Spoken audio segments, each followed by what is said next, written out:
7 నడవాలో 8 నడవాలో ఉన్న ఇల్లట.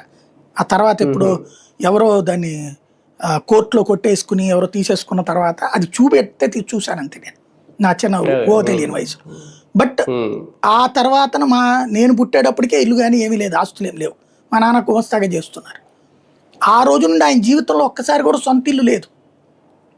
ఆయనకి ఎన్నోసార్లు ప్రయత్నించి విఫలమయ్యారు ఏది ఈ ప్రభుత్వ పథకాలు. అలాంటిది నేను ఇల్లు కొన్న రోజున, గృహప్రవేశం రోజున ఆయన భావోద్వేగం చూడాలి మా నాన్నని మానసికంగా. అంటే ఇంటికి సంబంధించిన ఒక సొంత ఇల్లు అనే భావన ఉంటుంది చూడండి, జీవితకాలం అదొక తృప్తి. ఆ జీవితకాలపు తృప్తిని ఇప్పుడు నాశనం చేస్తున్నారు. ఏది అవకాశం ఉండి వీళ్ళు చక్కగా 30 లక్షల మంది పేదోడు ఇంట్లో ఉంటే ఎంత హ్యాపీ అండి. అయితే ఇప్పుడు వీళ్ళు పూర్తి చేస్తారు, తప్పదు. కానీ ఇలా చేసినప్పుడల్లా వాళ్ళ పేరే చెప్పుకుంటారు, మేమే ఇచ్చామని.